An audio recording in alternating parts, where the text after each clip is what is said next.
Hi there, Laura McKay here from Highland, and welcome to another episode of The Homefront. I'm very excited this afternoon to have Mr. Josh Phegan joining episode 3. Welcome. Well, it's so great to be here. I know it's a phenomenal podcast so far, and literally going in the footsteps of some of the greats, David Highland, Bill Maloof, and now naturally you've come to me. So, naturally. Yeah. Welcome, and thank you so much for your time this afternoon. We're really excited to rip in. I've got a long list of questions. I've had a lot of staff and different clients say, who are you interviewing next? And I did mention that you were the man, so I've been prodded with a few questions that they'd like to ask you as well. Well, feel free to go for as much as you can. I'm an open book. I know that we've worked together for a long period of time. We have. In the very early days, I think Highland Property was in a little apartment when I first met you guys.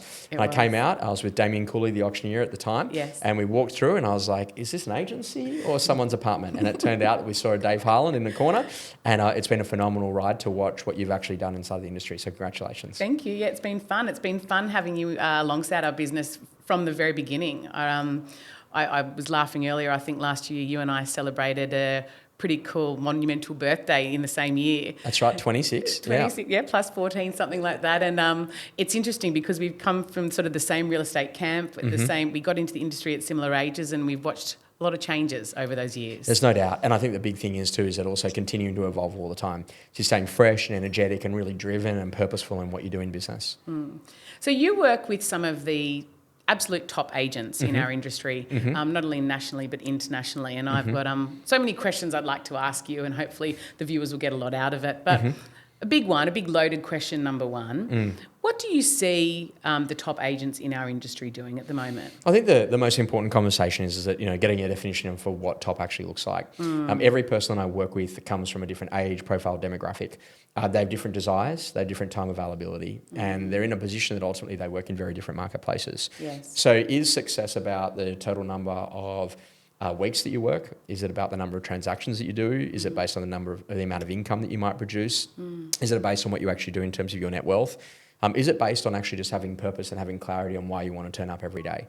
I've got people that are in the industry at 88 years old that are happy to do a transaction a year. One of my clients right now has got a target of 1 listing and 1 sale for the year. He's actually done 10 so far. So at 88, that's a phenomenal outcome. Absolutely. I've also got other people that are at 24, 25 years old for the first time ever, clipping over that $1.5 million a year in revenue. My best agent in the world that I work with currently as an individual with his personal team produces over $21 million in fees per annum. The difference between someone who writes $300,000 and $21 million is pretty substantial, and it really comes back down into a couple of basics. I'd say the first thing is that the hunger and the desire. So who do you intend to become? And if you start thinking about how you want your life to look, having a big vision is a really important part. So if I said to you, okay, Laura, fast forward me 15 years down the track, what does life look like? Are you living in the same house? Do you have children? Do you still have a successful marriage? Are you in a position that you have a great business? What sort of income do you produce? How much of your income comes in from a rental property, from dividends and owning shares? How much income comes in from maybe a royalty because you wrote a great song that Beyonce sings, right? And then you start thinking, okay, great, beyond that, how does your life actually look? Now, when I have a look at this particular agent who produces $21 million in fees, that's phenomenal by anyone's measure. And there's a long distance between them and the next people that sit inside of our industry. Yes. But what I do see is that they are in a position, they started in a marketplace where they wanted to end up. Yes. They made sure that their marketplace was big enough for their aspirations. They understood the core basics of what we got to call before, core and after marketplace. So let's say that you had an average sale price of $1 million. When someone buys there, where do they come from? So maybe they sell an apartment for $500,000. When they sell the one for $1 million, where do they move to? Maybe they move to one for 1.5. Those marketplaces are actually all of your markets. So you might not realise that a lot of your sellers sell here, but they move to that next suburb or location, which is now becoming your future marketplace. Even though they didn't necessarily buy through you, they actually sold through you. And a lot of agents don't really understand the patterns. Now, in residential real estate, it's the same. I meet people in leasing or property management. They move into becoming successful in sales, and later on they move on to becoming business owners. And so I need to move with my clients as well. That's true. And it's about this understanding that in order to be successful in life, it's about having the lifetime value of a customer. So someone can come and buy a property, then they buy an investment property. Then they couple up and they buy their first family home, and then they buy another investment property. Then they buy a bigger family home and another investment property, and then they buy something to downsize into. The average Australian, they could actually do a minimum of 7 property transactions during the course of their life. Now, if that's actually the way that it happens, if that's $20,000 a fee, That basically means everyone is a minimum of $140,000 in terms of lifetime value to a real estate agent.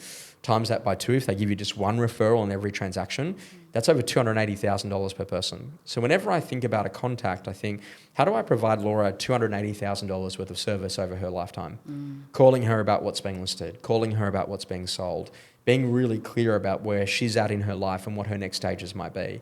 How I can help her to facilitate and overcome the objections, the challenges, the mood of the market circumstances of the day.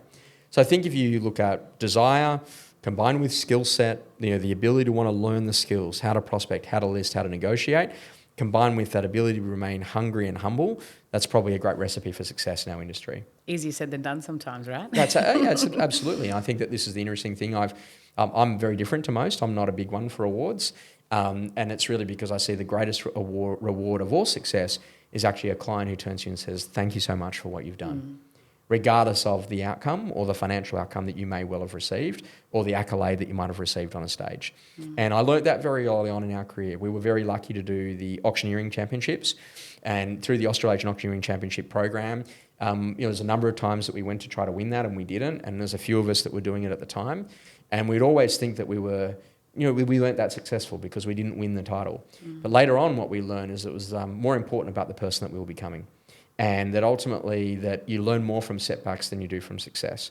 And so literally put yourself in a position where there's more failure more often, rather than ultimately only doing things if you think that you can win.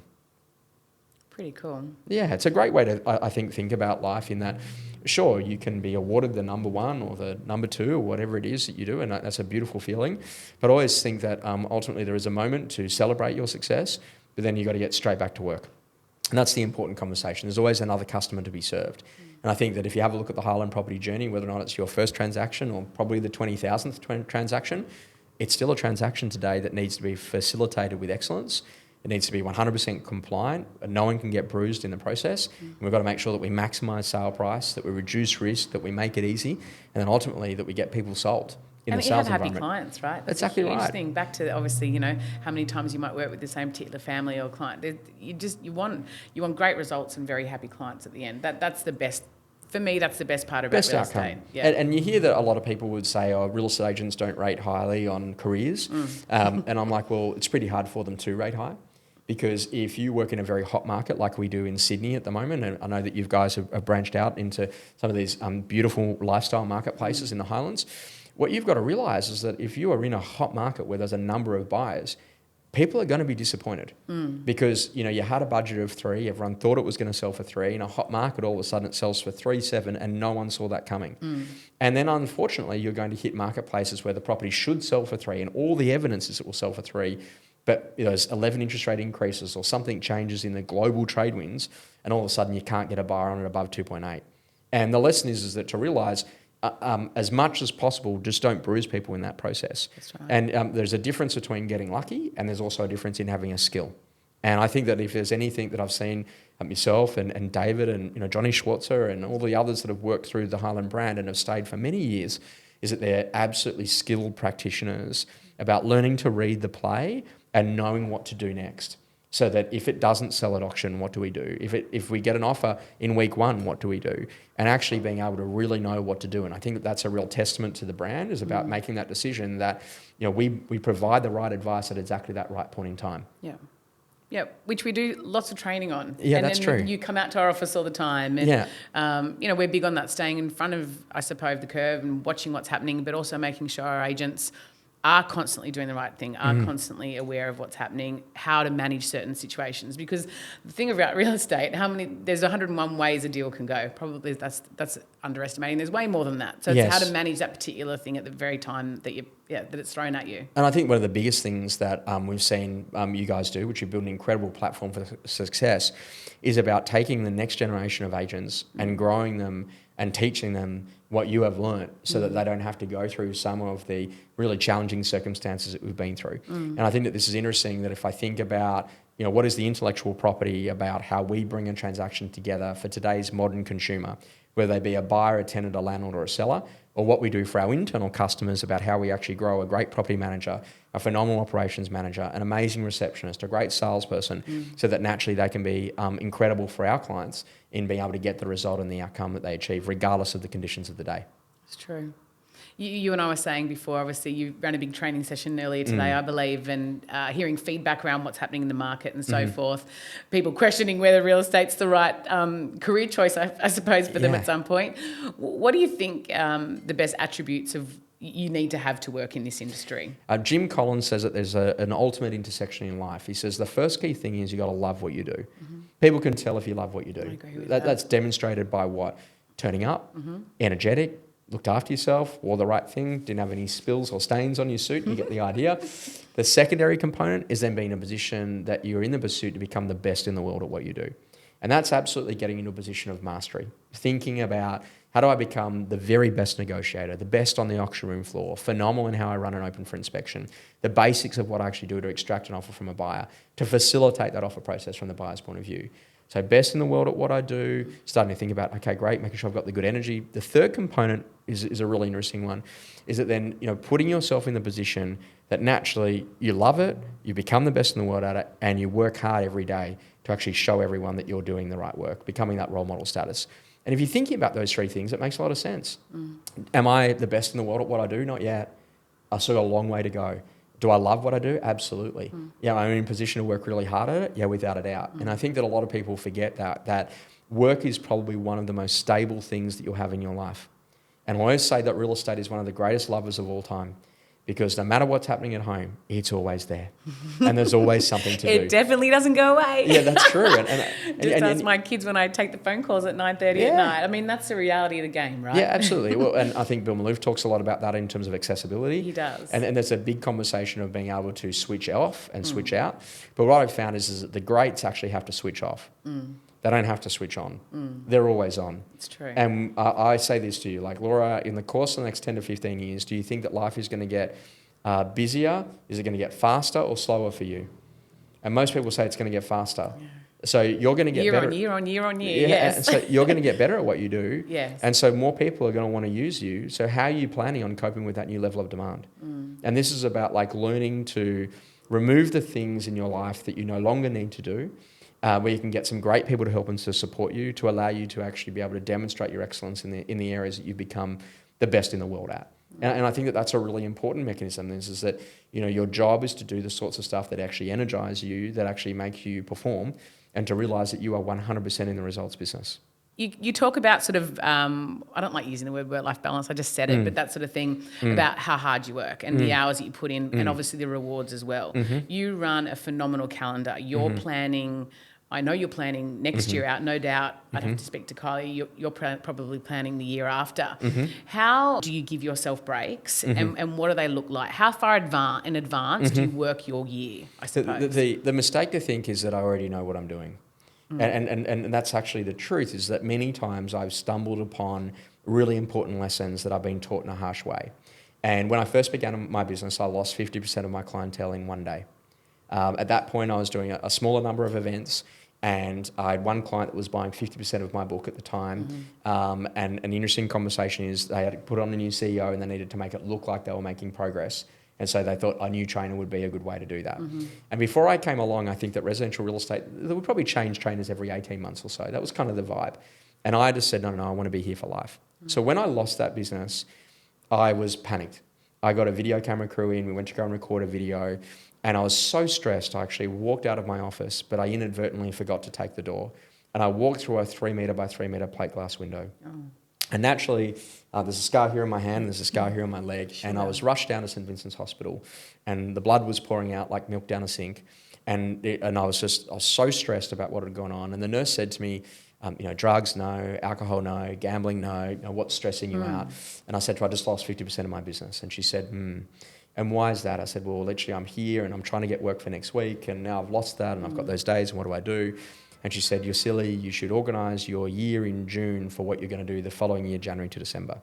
So get the financial budget done on the financial year, but get the work done in the calendar year. So we work on average a minimum of 18 months ahead.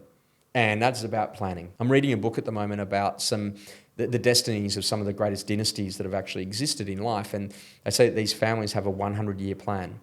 And that inside of a family, they think about 3 specific modules. There's the human capital, being the family itself. There's the intellectual property that's been developed by that family over its multi-generations of doing what it does. And then the third component is that then it's actual cash capital that it can use to apply in terms of asset base. Now, I sent a photo of that book to my dad. I said, I don't think you and your brothers did a great job of this, but the basic conversation... What are you planning for us, Dad? Yes, yeah, look, and it's this whole conversation about what does life actually look like. So when you think about planning, I think it's a really important part, because I've now learnt when do you holiday and when do you come back. So I, for example, would say to most agents that have hit a point of success, and if you're at that point that you can start to get very clear about how you work your calendar and you're chucking in more strategy than time at being able to get the result for your client, that it might be December 10 till January 5. Then you come back early and you work really hard and you take the 2 weeks off over Easter or maybe the school holidays if you have children. Then ultimately maybe 1, 2, 3 weeks in that June, July period. And then the next holiday after that is the first week of November, which is actually just before or just in and around Melbourne Cup Day. You can go away that week and then you can come back and have a phenomenal 4 to 5 weeks to sell your existing campaigns and to list properties for the following year. Now, what that basically does is that you're working 80 or 90-day sprints, little break. 80 or 90-day sprint, little break. And by doing that on a regular and consistent basis, it makes a huge difference in the overall success of the business. So what I would say to you is that, you know, you are very good at what you do as an agent, but if you don't start to work a calendar, then you can't have life. Now, at different stages, you will have major challenges. In your mid-30s, you're probably in a position you're becoming a parent. If you're lucky enough and you're blessed with that opportunity, you're going to have little kids. And they don't understand the concept of time. They want mum, they want dad, and as they should. And naturally off the back of that, when all of a sudden you hit your mid-50s, the kids are most likely out of the nest, and you're going to go searching for purpose. Because that one goal that you had for 18 years and getting those little kids up and out of the ground is now done, and you turn up and you end up looking at your partner going, what do we do? So I actually said that to Aaron on the weekend, my right. husband. Yeah. My kids are out and I was, is this what it looks like? We were having a laugh. He was kind of looking at me going, oh no, yes. I'm stuck with you. Yes, yeah. But this is the whole conversation, is understand that although there's economic conditions and although there's elections and there's governments of the day, we're all going through life and life is going through very different stages. Now, touch wood, if you're healthy and you're relatively happy and you've got a great career and you've got great people around you, you're having a very successful life. But I think it's about making that decision about what it is that I need to do in order to be really thinking about the stages of my life that I'm in. Ray Dalio talks about it in a book called Principles. The first stage of life, you're heavily dependent upon others, young child. The next stage of life, people are heavily dependent upon you, being a great mum, as you are. And then the next stage of your life is then you're no longer anyone dependent upon you, but what will you give back to the world in terms of wisdom and impact? That's pretty cool. And so start thinking very differently that people are going through different stages. So when I walk into a training room, I'm very different to think about, okay, where are people at in terms of their life stage? Yes. What do they actually need from me today that is the bit that unlocks a much bigger future for them? And how do I raise people to new heights? Because everyone needs something different, right? Yeah, Everyone absolutely. needs Different something stages of life and different levels of hunger. But what I would say to you is that I think that comparison is really useful if it inspires you, but it is useless if it actually drives your insecurities. True. So when I hear that someone writes huge numbers, $5 million, $10 million, $21 million in fees, I'm not in any way insecure about that. I think, how? How did they do that? That is phenomenal. What would that take? How would I provide that level of service? And when you start to think that way, you start to think, okay, great, how would I build the systems and what are the sorts of people that I'd put in play in order to allow me to build an organisation of that size and that scale? Big things. Yeah. The industry has changed and is forever changing. Where do you see it going in the next year, I think 5 years, 10 years? Well, what hasn't changed is relationships. I agree. Right? So every day of the week, who has the best relationships in market? What hasn't changed is the requirement for market knowledge. And what hasn't changed is the requirement for expertise. Methods and flavours change all the time. Yes. We were forced in a training company. We couldn't do face-to-face training in the most recent era. We had to go to a thing called Zoom. Naturally, the goal hasn't changed. It's just the method of delivery. Yes. So we now have SMS, we now have WhatsApp, we now have email, we now have a position, we have a printed report. None of that will replace a great quality face-to-face meeting with a seller or a buyer. I agree. Now they're tools, and the tools will change, but ultimately do I actually know what I'm doing? So I'm a believer that if I'm working with a seller and they would like to sell, I believe that I can sign that agency agreement whilst I'm in front of them. I don't believe I have to go back and write a proposal. The technology industry would have you believe that you have to. I actually don't believe that you have to. I believe that if Laura's ready to go and her and Aaron would like to sell the property because they're going to downsize, then I can facilitate that transaction and we don't have to put another blockage in the way. Yeah. So my job is that how do I make you feel confident? How do I make you feel ready?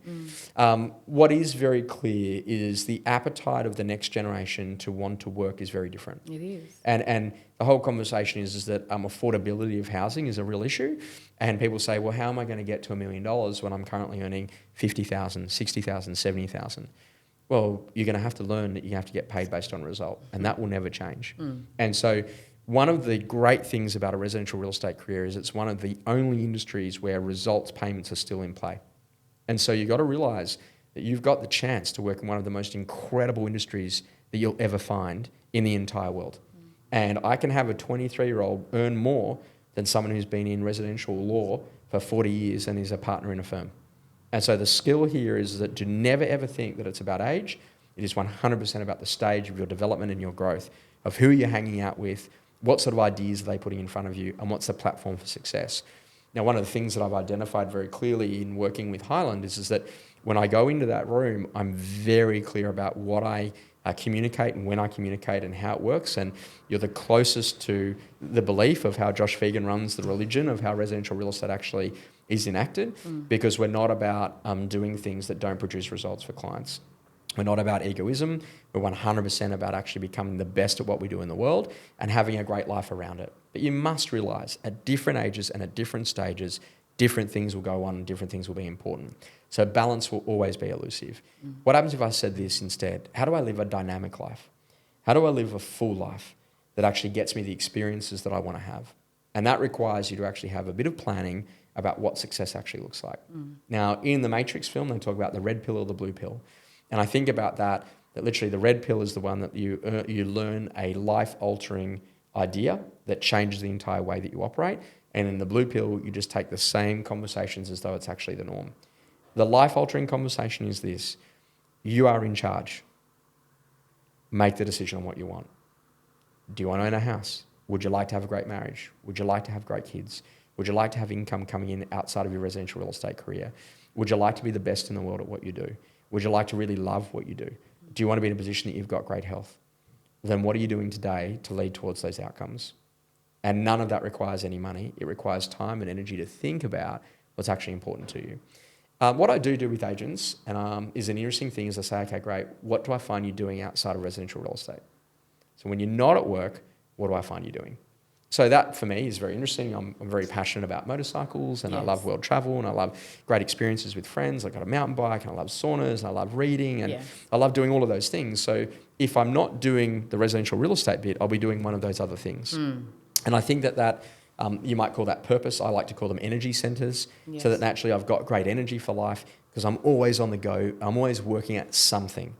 And that's actually okay. I could be working on my meditation skills. I could be working on my breathing skills. I could be working on just chilling out in the sun and copping some rays on a Sunday afternoon. But what is important is that you are purposeful in your actions. And Atul Gawande has a great quote. He says, you are young to the degree that your ambitions are greater than your memories. So if you wish to stay young, stay ambitious. And that's one of the greatest things that I know is that when people start to get to a point that their kids become independent, all of a sudden they start to become risk averse as they move into the era of wanting to hold their capital close rather than to risk it as they would have in their 20s and 30s, which is actually where you make all the great gains in buying that property and doing that development and doing those things that pushed you a little bit harder than you probably would as you potentially start to develop ideas of, well, what does retirement look like? And I say to people, have you looked up the word retirement in the dictionary? The definition is to be taken out of use. Why would you want that as your lifetime goal? No.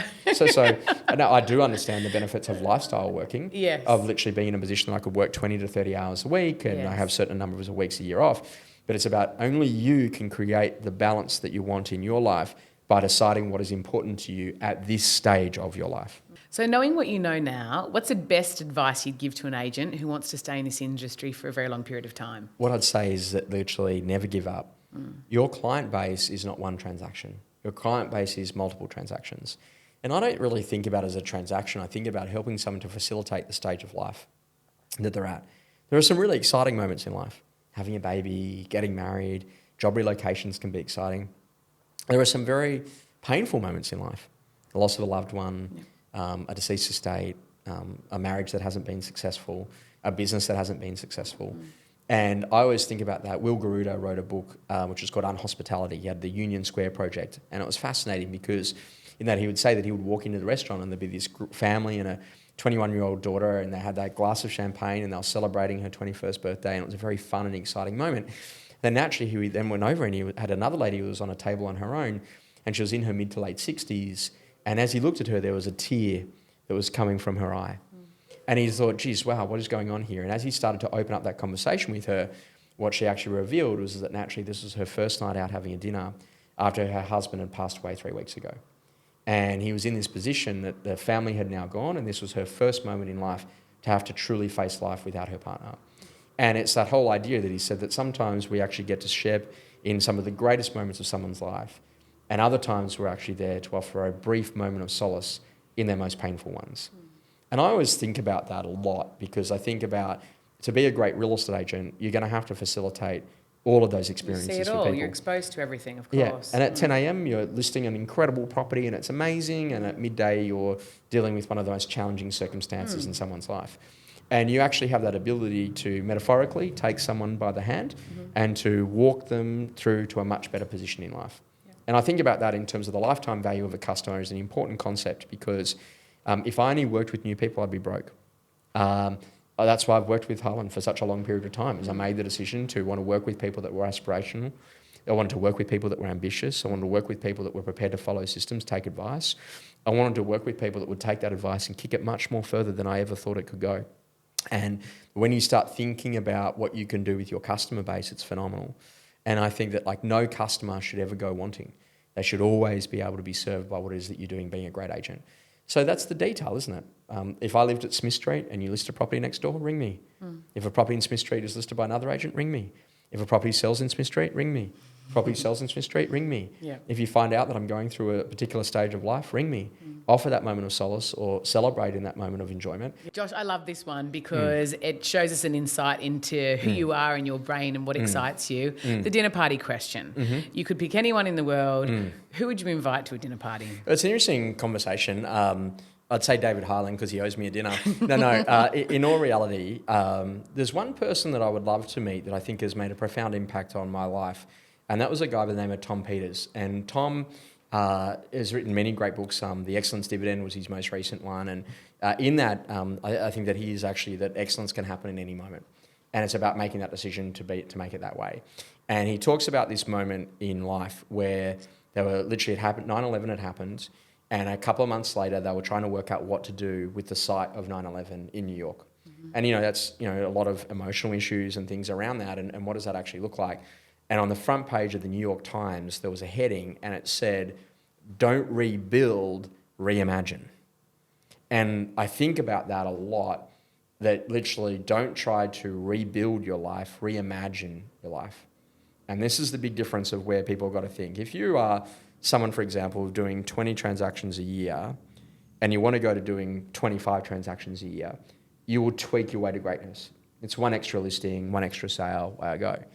But if I say to you, okay, great, now I want you to do 10 times that. I want you to look after 200 sellers a year. I want you to sell 200 properties. You have to reimagine the whole thing. True. Because the systems at 20 don't work at 200. Not sustainable. So what I'm more interested in is that, some of the greats that I've had the chance to read, guys like Tom Peters, guys, for example, like Jim Rohn, Ayn Rand, who wrote a phenomenal book around Atlas Shrugged. It's, getting some of those people that have got some incredible philosophy that provides a framework to completely change the way you think, which can reshape an entire generation. Pretty cool. Good. Well, I might come along to your dinner party too. Yeah, more than happy. Yeah, I'd love you to be there, and hopefully Dave comes to spot the bill for us. Yeah, okay, he's out, deal. Sounds good. Josh, thank you so much for coming in this afternoon. I'm thrilled that you're my number 3 guest. You were right up on our list when we set out to start this podcast, and we scribbled down a few names, and you were right at the top, and I'm so thrilled that you made our episode. Thank you for all the training that you've done with us. We look forward to many, many years working together, and I'll actually see you tomorrow. We've got a training on tomorrow. I can't wait. I'm looking forward to it. Yeah. Double Laura, 2 days in a row. I can't wait. Literally, what did I do to get this gift? Yeah. Thank you, Josh. Really appreciate your time. Awesome. Thanks so much.